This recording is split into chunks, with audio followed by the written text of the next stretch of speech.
फुलेवाडीमध्ये मी भाषण करत असताना खूप मोठ्या प्रमाणात 2-2.5 हजार महिला त्यांची सभा सुरू होती।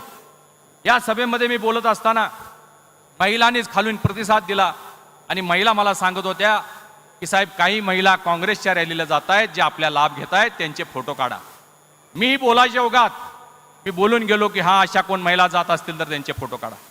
पाठीमागून दुसऱ्या महिला म्हणल्या की साहेब अनेक महिला आहेत ज्यांना अजून लाभ मिळालेला नाही।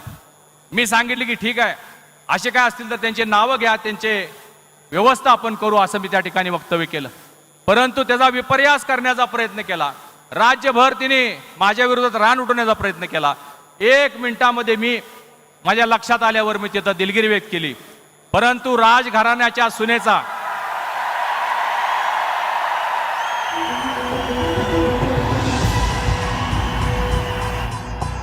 आणि या ठिकाणी आपल्याला भेटण्यासाठी सन्माननीय योगीजींचं आगमन झालंय। बोला जय श्रीराम, जय श्रीराम, भारत माता की, भारत माता की, जय श्रीराम, जय श्रीराम। उत्तर प्रदेशचे सन्माननीय लोकप्रिय असे मुख्यमंत्री सन्माननीय योगी आदित्यनाथ जी यांचं मी स्वागत करते।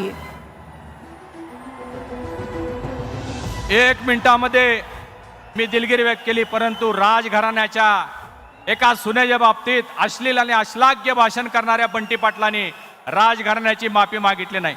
या उलट आपण सगळ्यांनी पाहिलं की सर्व नेते राष्ट्रीय महाराष्ट्रातील महाविकास आघाडीचे अनेक नेते, विशेषतः उद्धव साहेब प्रत्येक सभेमध्ये उद्धव साहेब जाऊन सांगतायत की धन्नाजी माडिक, मुन्ना माडिक हा असं बोलला, त्याचा हात मोडा, त्याला लाद घाला।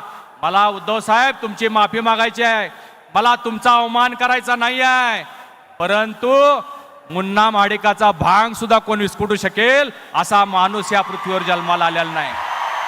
मी अजूनही तुमची माफी मागतो। हा मला तुम्हाला इशारा द्यायचा नाही, पण तुमच्या वक्तव्याचा गैरअर्थ काढून कुणी त्याचं भांडवल करू नये म्हणून आज मला हे बोलण्याची पाळी आलेली आहे। बंधू भगिनींनो, या कोल्हापूर जिल्ह्यामध्ये अभूतपूर्व परिस्थिती निर्माण झालेली आहे। 10च्या 10 उमेदवार आज योगीजींच्या सभेनंतर प्रचंड मताधिक्यानं निवडून येतील याचा मला विश्वास आहे।